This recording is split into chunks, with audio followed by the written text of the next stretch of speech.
தாய் தமிழ் உறவுகளுக்கு வணக்கம். திமுக கூட்டணியில் விடுதலை சிறுத்தை கட்சி காங்கிரஸ் மோதல் என்ற தலைப்பில் இந்த காணொளியை காண்கிறோம்.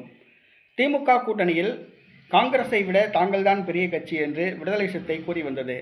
காங்கிரசுக்கு சமமான தொகுதிகள் தனக்கு ஒதுக்க வேண்டும் என்று கூறி வந்தது. இந்த சூழ்நிலையில் காங்கிரஸ் கட்சியே திமுக கூட்டணியை விட்டு வெளியேறும் என்று எதிர்பார்க்கப்பட்டது. அதே நேரத்தில் விடுதலை சிறுத்தை கட்சி இரட்டை இலக்க தொகுதிகளில் தாங்கள் போட்டியிடுவோம் என்று திமுகவிடம் கூறி வந்தது. இந்த சூழ்நிலையில் கூட்டணி பலத்தை அதிகரிப்பதற்காக டாக்டர் ராமதாஸை திமுக கூட்டணியில் இணைக்க மு.க. ஸ்டாலின் முடிவு செய்தார். காங்கிரஸ் கட்சியும் அதனை விரும்பியது.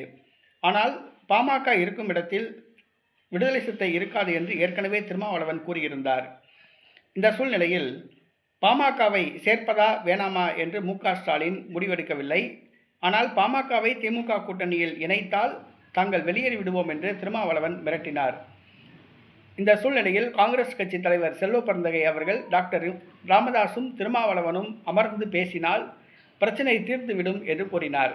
இதற்கு விடுதலை சிறுத்தை கட்சியின் பொதுச் செயலாளர் எஸ். பாலாஜி சட்டமன்ற உறுப்பினர் அவர்கள் கண்டனம் தெரிவித்துள்ளார். என்னவென்று சொன்னால், அமர்ந்து பேசினால் பிரச்சனை தீர்ந்துவிடும் என்று கூறியிருப்பது நாகரிகமற்ற அணுகுமுறை ஆகாது. இது விடுதலை சிறுத்தை கட்சி மீது ஒரு எதிரான ஒரு பிம்பத்தை ஏற்படுத்துகிறது என்று தெரிவித்துள்ளார்.